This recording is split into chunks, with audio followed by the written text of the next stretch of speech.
Meu nome é Nala Mandiza, e hoje, neste vídeo, vou compartilhar meu testemunho. Não entrarei em detalhes sobre todas as minhas ações quando era bruxa, porque o objetivo de compartilhar meu testemunho é alertar a igreja. O que me levou a me interessar pela magia, inicialmente foram os desenhos animados da minha infância. Depois, durante minha adolescência, os filmes sobre bruxaria acenderam esse interesse. Naqueles anos de juventude, cresceu em mim o desejo de me tornar uma bruxa, influenciada por tudo o que meus olhos viam. Uma amiga, que infelizmente estava sendo usada pelo diabo, me persuadiu a me envolver na bruxaria. Comecei realizando pequenos sacrifícios com animais como ratos, pássaros e gatos pretos, e, tristemente, cheguei a participar de outros tipos de sacrifícios que vocês já compreenderão. Mergulhei na leitura de inúmeros livros sobre ocultismo, começando na biblioteca e depois adquirindo livros que promoviam o satanismo. Estava decidida a seguir o caminho da bruxaria. A insônia começou a me torturar à noite. Via sombras e ouvia vozes no meu quarto que sussurravam meu nome. Levantava-me e, enquanto meus pais ainda dormiam, abria a porta de minha casa. Observava pegadas e a porta se abria sozinha. Alguém sussurrava meu nome repetidamente. Saía para o quintal dos fundos e, embora ouvisse apenas uma voz sem ver ninguém, comecei a responder. Foi assim que iniciei conversas com os demônios.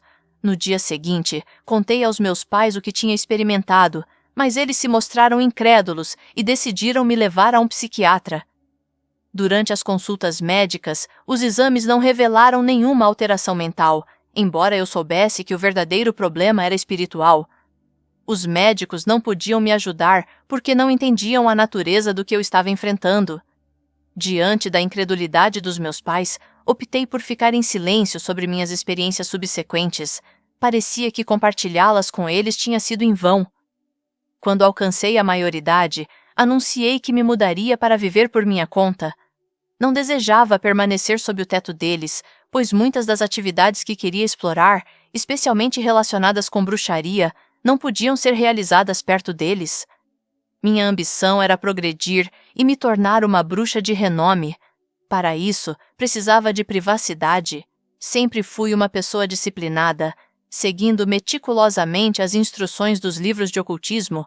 Aprendi a dominar a meditação sombria, a invocar entidades menores e a realizar leituras que, embora parecessem inofensivas, abriam portais espirituais. Essa disciplina eventualmente me preparou para ser uma serva de Deus, guiada e disciplinada por sua palavra. Com o tempo, minhas interações com os demônios se intensificaram. Ao completar 3 anos de práticas, essas experiências tornaram-se mais profundas e pessoais. Mudei-me para uma área próxima a uma região montanhosa e afastada de comunidades, o que me proporcionou a liberdade necessária para realizar sacrifícios de sangue e diversos rituais sem restrições. Foi em um local isolado, não longe das colinas azuis da Jamaica, que completei meu pacto mais profundo, jurando lealdade eterna ao príncipe das trevas. Eventualmente, cheguei a um ponto em que podia ver os demônios cara a cara e comunicar-me diretamente com eles. Um desses demônios, conhecido como o demônio dos cosméticos, apareceu-me e começou a narrar sua história. Desde a antiguidade, inventei uma variedade de cosméticos. Comecei no Egito e agora, em 2011, colaboro com médicos e cientistas. Meu objetivo é seduzir os homens através de mulheres que compram meus produtos. Essa entidade facilitou a abertura da minha escola de feitiçaria, onde ensinava os estudantes a praticar magia. Minha escola se tornou um centro de poder na capital, atraindo pessoas influentes e desesperadas. Este demônio especializado em sinais e prodígios realizava curas notáveis na minha escola. Muitas pessoas com doenças, transtornos mentais e problemas econômicos vinham até mim em busca de soluções. No entanto, o diabo, astuto em seu manejo das fraquezas humanas, usava essa vulnerabilidade como uma ferramenta para enganar tanto meus alunos quanto a mim. Um dia, alguns pastores, bispos e apóstolos que tinham ouvido falar da minha autoridade no mundo obscuro se aproximaram de mim. Inicialmente, pensei que esses líderes religiosos viriam me confrontar, pois geralmente a luz e as trevas não coexistem pacificamente. No entanto, para minha surpresa, em vez de se oporem, solicitaram que compartilhasse com eles poderes ocultos. Esses homens não possuíam os dons do Espírito Santo porque não levavam uma vida consagrada e santa. Buscavam realizar sinais e prodígios em suas congregações para aumentar o número de seguidores e atrair mais pessoas. Ofereceram-me somas exorbitantes de dinheiro, prometendo que a obra de Deus se expandiria rapidamente com minha ajuda. O que eles realmente compravam não era autoridade, mas uma maldição e o serviço dos meus demônios pessoais.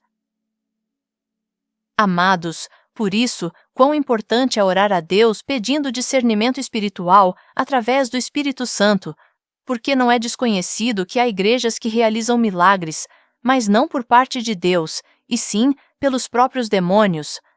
Movidos pela ambição, desejavam aumentar consideravelmente seus rendimentos. Não podia acreditar que homens de fé viessem solicitar autoridade e poderes das trevas.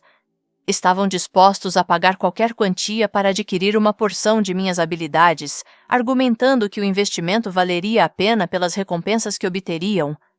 Eu tinha assumido que todos os evangélicos seguiam fielmente a seu Deus, assim como nós, no mundo da feitiçaria, seguimos nossos deuses por medo de sermos punidos pelos espíritos. No entanto, esses evangélicos malvados já haviam traído seu Deus ao fazer um pacto com o diabo. Impunha minhas mãos sobre eles e transmiti minha unção maligna. Meses depois, eles voltaram para me informar que suas igrejas agora estavam cheias e que estavam manifestando grandes sinais. Derramei uma poção mágica feita de ervas. A mesma entidade que me acompanhava e facilitava meus sinais, agora também acompanhava esses homens. Esses demônios tinham feito pactos com eles em troca de suas almas. Vendi poderes ocultistas a muitos ministros do Evangelho. Só na minha cidade, mais de 50 receberam meus poderes. Ensinei-os a usar frases bíblicas de forma vazia e a imitar os movimentos do Espírito para manipular os fiéis. E eles fizeram isso com alegria, pensando que o fim justificava os meios. Os demônios começaram a visitar minha casa, apresentando-se diante de mim para dizer que precisavam dos meus serviços. Um deles era o demônio da moda, que possui o poder de seduzir os homens e se apresentou com forma feminina. Depois, apareceu-me outro demônio, o do ar. Este ser é responsável por provocar tempestades e tornados nos mares, afundando navios. Também gera ventos devastadores, tufões, furacões e rajadas poderosas que podem derrubar estruturas. Suas ações têm causado a morte de milhões de pessoas, destruindo tudo ao seu redor. Por que vocês acham que quando Jesus estava na barca com os discípulos, repreendeu os ventos e o mar? Foi justamente porque existem espíritos que governam os ventos e os mares. Deixe um amém nos comentários se você acredita nisso. João 10:10. O ladrão não vem senão a roubar, matar e destruir. Eu vim para que tenham vida e a tenham em abundância. Finalmente, apareceu o demônio da água, responsável por desastres nos mares. Este ser provoca afogamentos, cria correntes fortes e gera tsunamis que arrastam tanto pessoas quanto embarcações para as profundezas da água. Naquela época, apareceu o demônio do rancor, que induzia as pessoas a ficarem amarguradas e a negarem-se a perdoar os outros. Em seguida, fez sua aparição o demônio do olho gordo, especializado em lançar feitiços que causam o mal de olho às suas vítimas. Depois, chegou o demônio da paralisia, um ser maligno capaz de roubar o movimento do corpo das pessoas, deixando-as imóveis. Depois apareceu o demônio dos pesadelos, que perturba o sono das pessoas provocando insônia e, às vezes, sufocamento. Este demônio interfere nos sonhos dos homens, fazendo-os acreditar que têm relações sexuais com mulheres, e as mulheres faz sonhar o mesmo, mas com homens. Esses sonhos são tão vívidos que drenam toda a energia física, fazendo com que as pessoas acordem exaustas no dia seguinte. Este demônio, que é hermafrodita, manifesta-se de acordo com o sexo da pessoa afetada, aparecendo como mulher para os homens e como homem para as mulheres.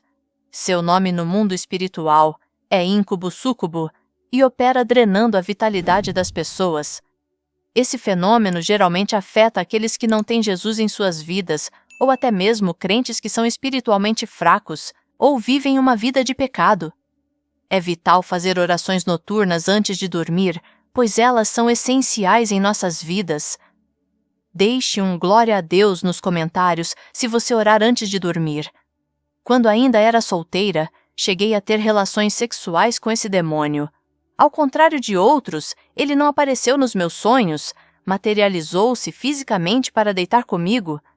Isso geralmente acontece apenas com bruxas que atingem níveis superiores na bruxaria, e no meu caso, após mais de 10 anos de prática constante. Hoje tenho vergonha de mencionar esses fatos, mas é crucial revelar que os demônios são reais. Quanto mais uma pessoa se envolve com o oculto e mais intimidade tem com os demônios, mais palpáveis esses seres se tornam, chegando a fazer parte de sua vida cotidiana no mundo físico. O custo desse poder e intimidade era a perda total da minha alma e da minha humanidade, tornando-me uma ponte para o reino das trevas. Então, o demônio das heresias e da mentira apresentou-se ostentando o título de Anjo das Igrejas, um nome que corresponde aos anjos das 7 igrejas mencionadas no livro do Apocalipse. Este demônio promoveu a criação de novas religiões que excluem Jesus e incentivou pastores a corromper o Evangelho. Influenciou teólogos a desenvolver doutrinas falsas, provocou que mestres espirituais propagassem heresias em seus ensinamentos e que doutores em teologia distorcessem a palavra de Deus em detalhes minuciosos, semeando confusão entre os cristãos. Sua missão era pregar um evangelho diferente. Gálatas 1:6-9, onde a santidade é opcional e o pecado é rebaptizado como amor incondicional para adormecer as consciências. Estes demônios persuadiram líderes religiosos a rejeitar a palavra de Deus, normalizando o que é pecaminoso e abominável aos olhos de Deus.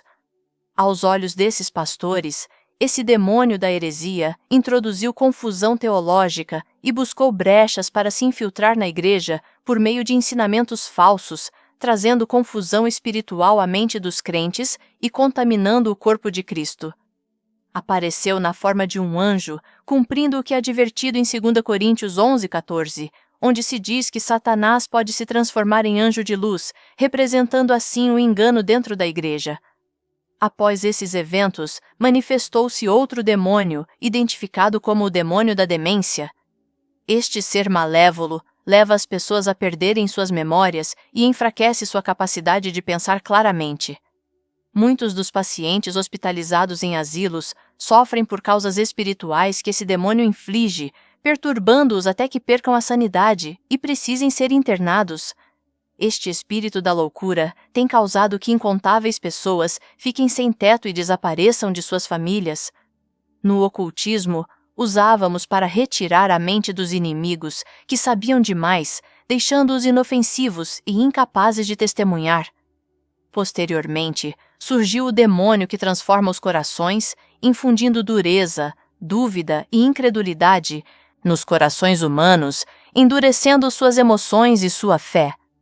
Depois, apareceu o demônio do câncer, que aflige mortalmente aqueles que fazem pactos com ele, buscando riqueza e reconhecimento. Ao concluir o prazo do pacto, esse demônio induz câncer em suas vítimas. Apesar dos múltiplos exames e tratamentos como a quimioterapia, não se encontram curas porque o câncer tem uma origem espiritual. É um pequeno demônio que reside dentro do corpo, consumindo a saúde e alimentando-se do sangue do afetado, levando-os ao sofrimento e, eventualmente, à morte. Outro demônio causa doenças cardíacas que podem ser fatais para as pessoas afetadas. Também me foi apresentado o demônio das doenças incuráveis e o demônio das convulsões, que provoca epilepsia e resulta em mortes por overdose de drogas. Além disso, apareceu um demônio familiar que gera frieza nos relacionamentos, fazendo com que os casais durmam em camas separadas e sintam repulsa mútua, muitas vezes culminando em divórcio. Este demônio se instala nas casas para fomentar conflitos entre pais e filhos, irmãos e causar divisões familiares. Ele se deleita em destruir a célula familiar, a primeira instituição criada por Deus, enfraquecendo assim a sociedade e a igreja. Queridos irmãos, vocês devem estar se perguntando por que menciono tantos demônios, pois no plano espiritual tudo está bem estruturado. Satanás delega todas essas funções porque Satanás não é onipresente como é o nosso Deus Todo-Poderoso. Agora entendo a importância de que os cristãos orem uns pelos outros, seja por telefone ou visitando os fracos em suas casas para orar ali. Atualmente, conto com um grupo de irmãos que me acompanha nessas visitas, oferecendo orações nos lares daqueles espiritualmente vulneráveis. Também se manifestou o demônio da divisão, que incita conflitos e divisões dentro das igrejas, criando facções e disputas entre os fiéis. Além disso, apareceu o demônio do temperamento forte, que provoca as pessoas a confrontos e discussões por motivos triviais. Um demônio se apresentou sob a aparência de uma mulher bonita, representando a luxúria e a sensualidade, seduzindo através da beleza e da moda nas passarelas, incitando muitos a admirar e invejar essa beleza, levando-os a se submeterem a cirurgias plásticas. Finalmente, foi-me mostrado outro demônio, semelhante a um camaleão, mudando de cor e forma. Confessou ser o demônio da homossexualidade e do lesbianismo. Este demônio altera a percepção de identidade, fazendo as mulheres acreditarem serem homens e vice-versa, e promove relações sexuais não convencionais. Admitiu infiltrar-se nas igrejas, onde até mesmo os pastores carecem de autoridade para expulsá-lo, devido à sua natureza feroz e ao fato de muitos líderes religiosos não seguirem fielmente o Evangelho, impedindo assim a libertação daqueles afetados. Esconde-se na falta de arrependimento dos líderes e na mornidão da congregação, fazendo com que sua presença seja legal no templo. Por isso, a palavra de Deus menciona que há demônios que só são expulsos com jejum e oração. Essa é a razão pela qual os pastores não têm autoridade suficiente para expulsar demônios, pois simplesmente estão descuidados em sua vida espiritual, não oram nem jejuam. Irmãos, eu estive do lado sombrio e sei o quão perigosos esses demônios podem ser, astutos e cheios de armadilhas. Aproveitam qualquer pequeno espaço que os crentes deixam aberto em suas vidas para se infiltrar. O demônio da letra, também conhecido como o demônio da cegueira espiritual, se aproximou de mim e confessou: tenho cegado o entendimento de muitos sábios, teólogos e escritores de livros evangélicos, bem como de livros de seitas e religiões. Já influenciei até as obras de grandes pastores. Eles não creem completamente na Bíblia e omitem versículos-chave que falam de exortação e santidade. Seu objetivo é que as pessoas se concentrem na letra morta ou em interpretações humanistas, para que não possam acessar o poder transformador do Espírito. 2 Coríntios 3:6. A seguir, o demônio da decepção apareceu diante de mim, dizendo: levo as pessoas a desperdiçar suas vidas, deixo-as sem lar e as torno viciadas em drogas por causa de suas decepções. Então, aproximou-se de mim o espírito das trevas, que obscurece as vidas espirituais através de pequenas mentiras infiltradas no evangelho que outros pregam. Depois, apresentou-se o espírito da ambição, da cobiça e da riqueza, contaminando os corações dos homens com esses desejos corruptos.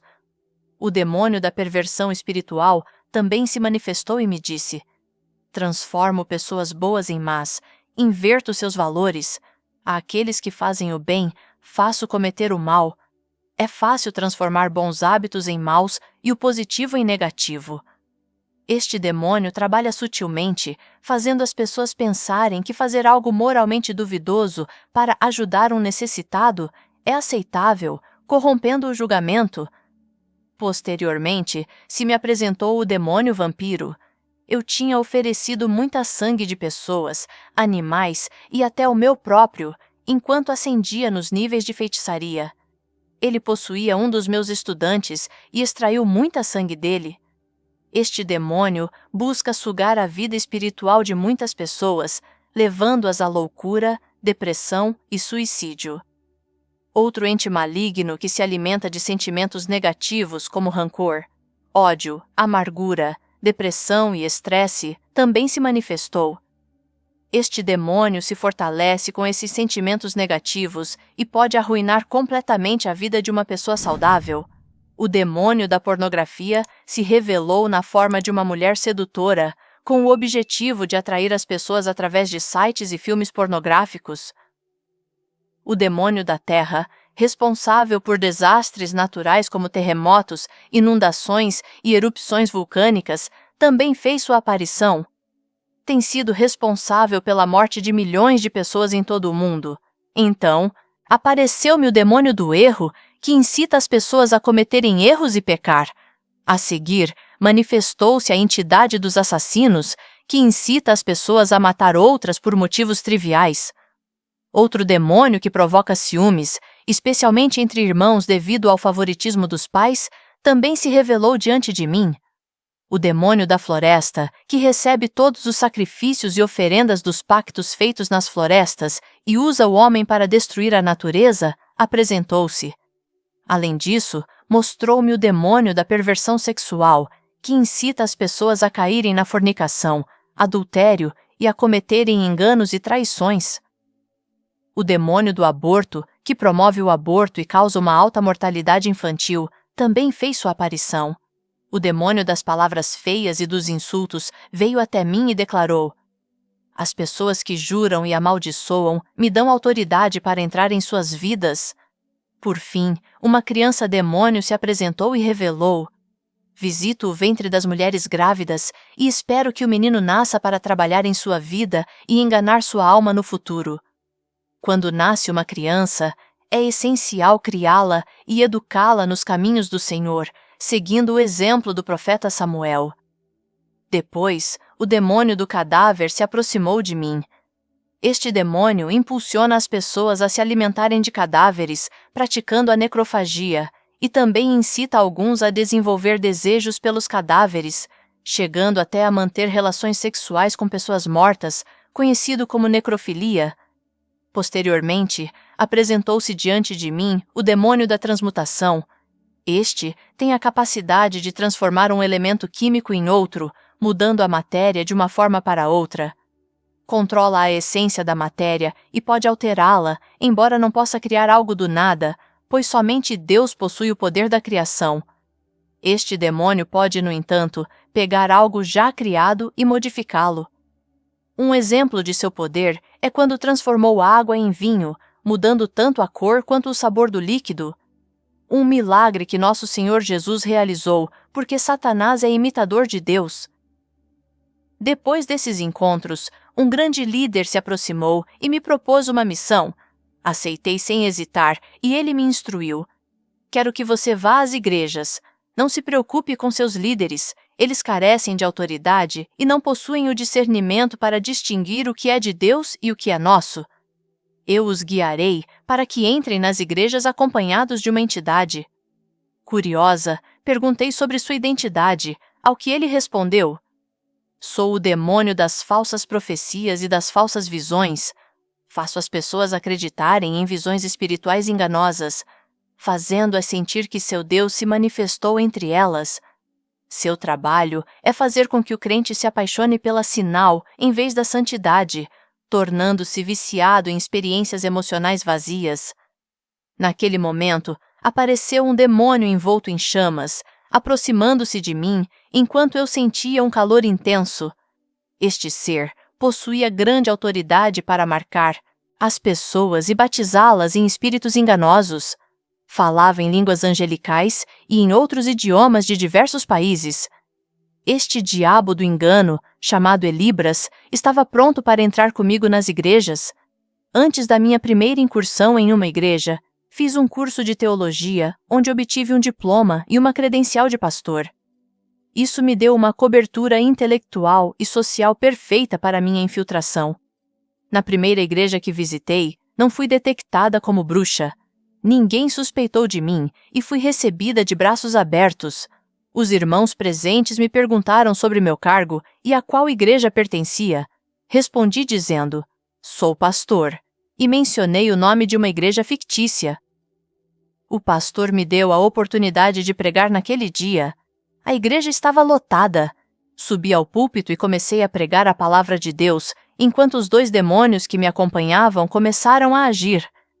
Esses demônios provocaram que muitas pessoas entrassem em manifestações espirituais, e a congregação empolgada confundiu essa influência com o Espírito Santo.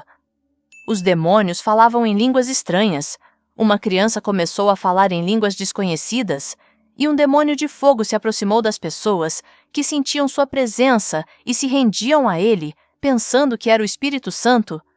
Muitos caíram ao chão e ficavam empolgados, enganados por esse culto falso e por esse poder enganoso. Vi como as pessoas que buscavam milagres sem arrependimento eram as mais fáceis de manipular. Seus corações já estavam abertos a qualquer coisa que parecesse poderosa. Por isso, quão importante é ter o discernimento do Espírito, que é um dos dons do Espírito Santo, porque, caso contrário, qualquer um que não esteja firme na sua vida espiritual pode cair nessas enganações. Eu pronunciei maldições em línguas estranhas que o diabo me permitiu usar e que as pessoas não compreenderam. Eles aceitaram minhas profecias e se regozijaram, dizendo: "Esta mulher é de Deus." O pastor me convidou a voltar.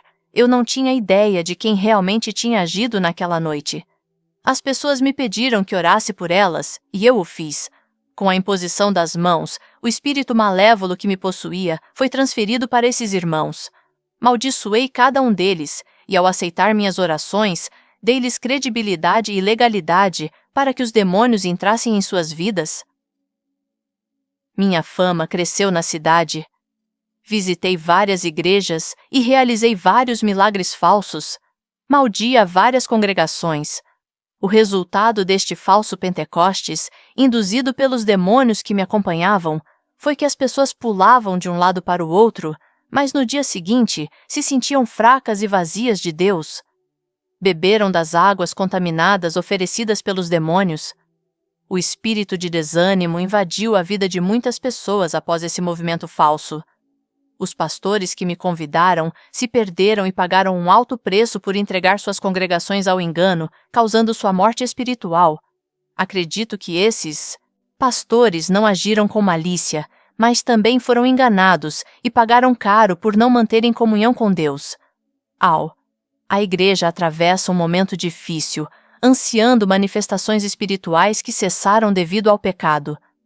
As pessoas desejam esse mover de Deus, mas não estão dispostas a pagar o preço de renunciar e não buscam sua própria libertação.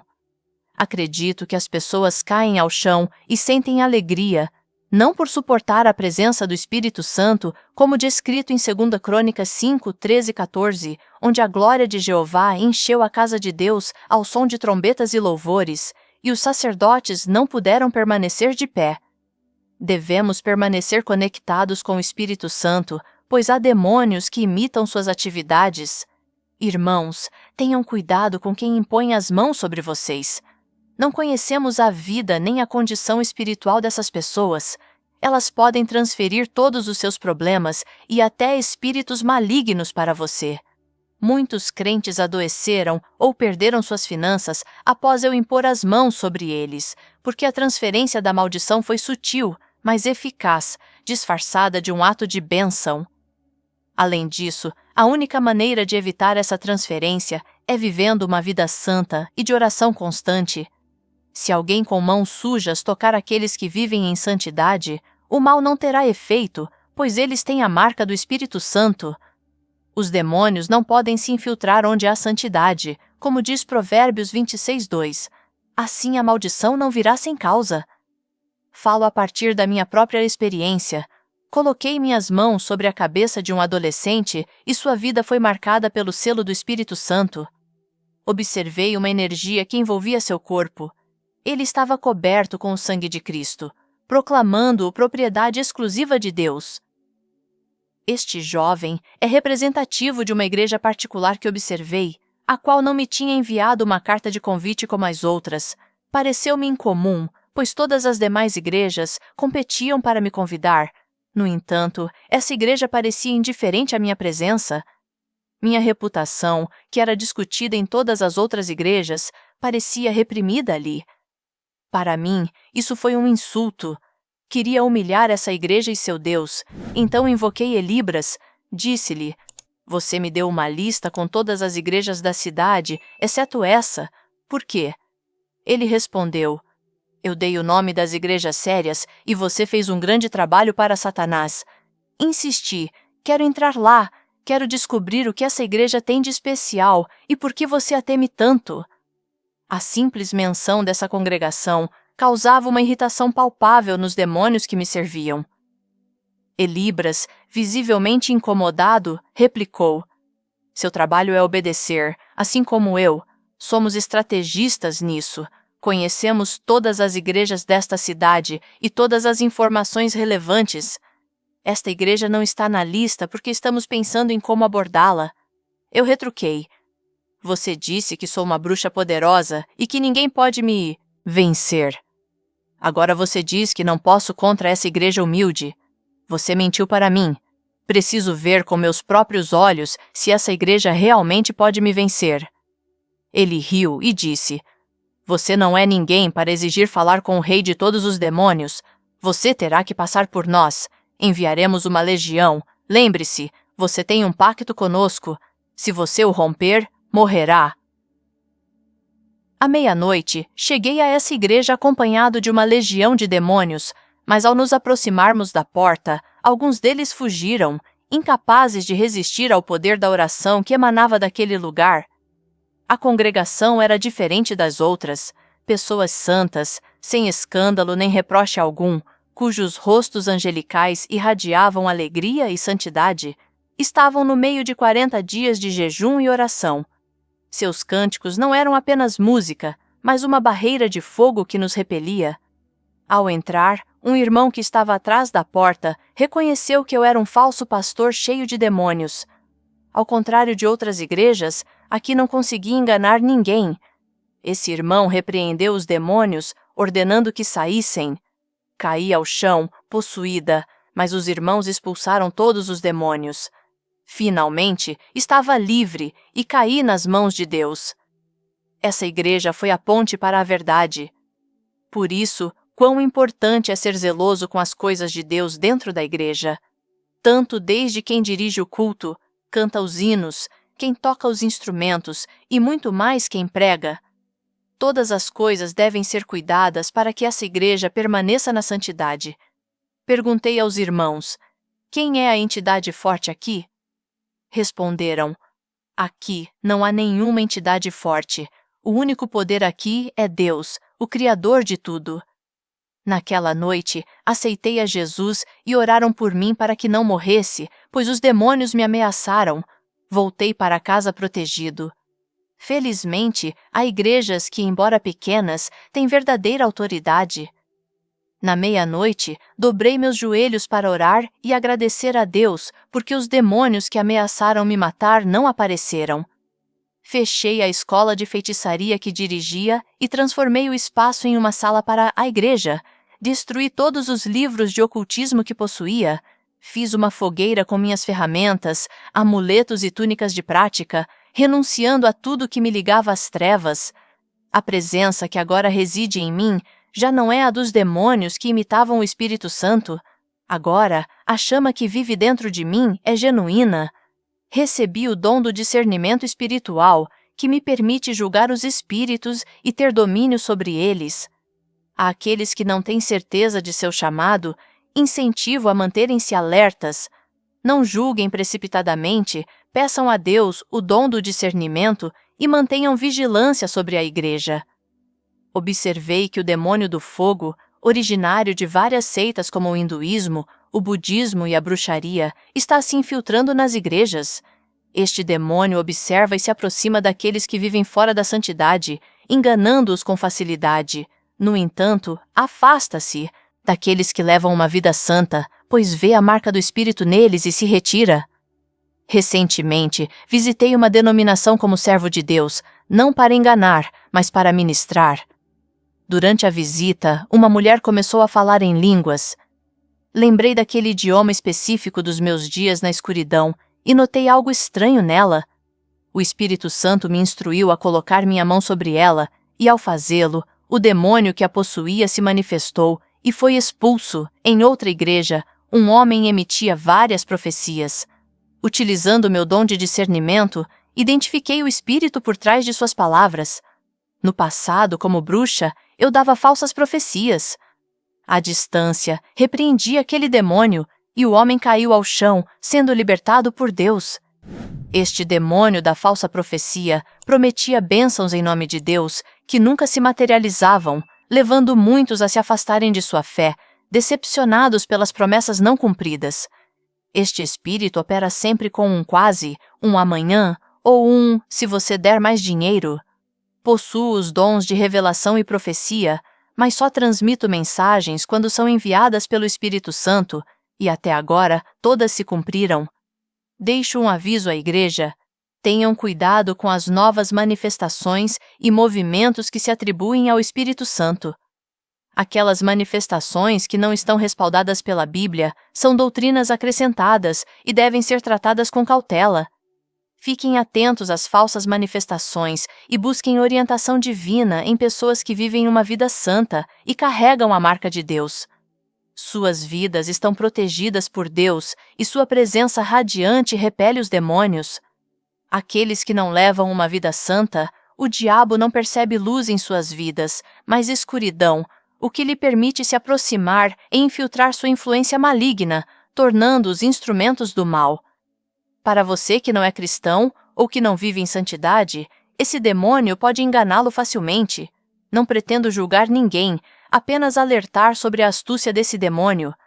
Por isso, queridos irmãos, não se deixem levar pelas aparências das igrejas. Podem ter estruturas majestosas, muitos fiéis, mas dentro delas carecem de santidade e discernimento, enquanto talvez haja igrejas muito austeras, mas com grande abundância do Espírito Santo. Concluo meu testemunho, desejando que todos busquem a Deus sinceramente, pois Ele não deseja ver seus filhos enganados. Que a paz do nosso Senhor Jesus esteja com todos vocês. Amém.